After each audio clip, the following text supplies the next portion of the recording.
Before I discuss today's hearing topic, we just got news that inflation has jumped to 2.7% as Trump's tariffs have started to take effect.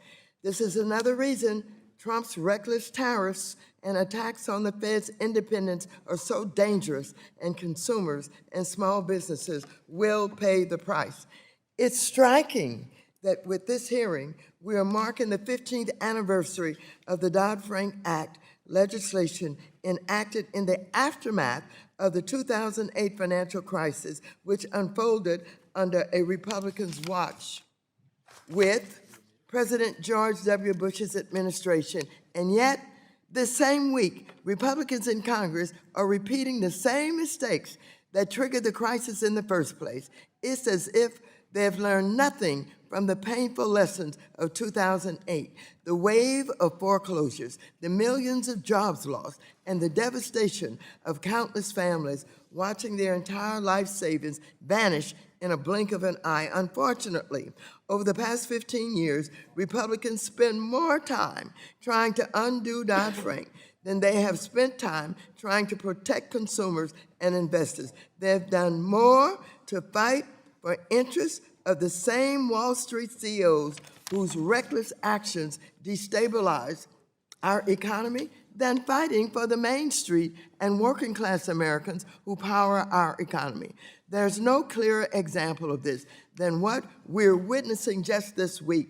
Republicans are pushing two particularly dangerous bills that will unleash frisky cryptocurrency into our mainstream financial system without proper guardrails to protect hardworking Americans. If that sounds familiar, it's because it is. The rise of complex, poorly regulated financial instruments was precisely what sparked the 2008 crisis. But these crypto bills don't just risk another economic meltdown.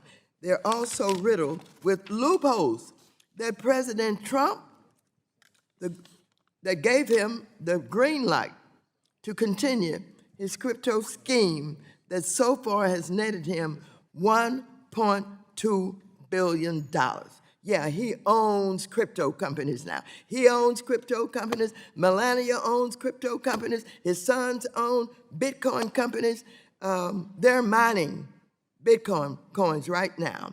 It's appalling that this Republican-led Congress can sit idly by and enable this blatant scheme and cash grab, especially after just voting so hard to hand Trump and his insiders a massive tax giveaway.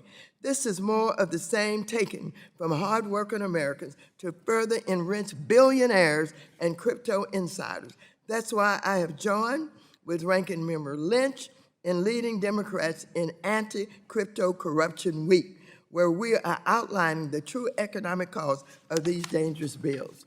Deregulating crypto and enable a con by the most corrupt president in the history aren't the only ways that Republicans are setting the stage for another 2008-style crisis. They're also working with the Trump regime to gut a core pillar of Dodd-Frank, the Consumer Financial Protection Bureau.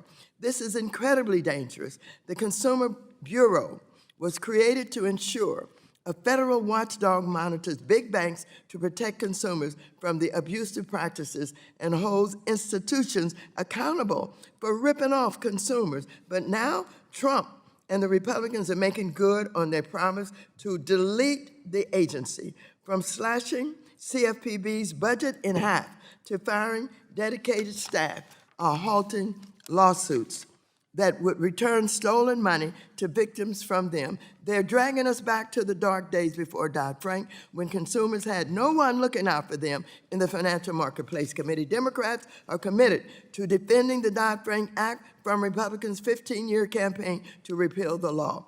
We will also continue fighting against reckless deregulation that favors mega banks and big tech over community banks and credit unions that puts our taxpayers at risk.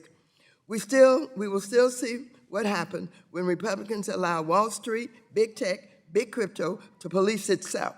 Spoiler alert, it will not end pretty for our constituents. And with that, I yield back.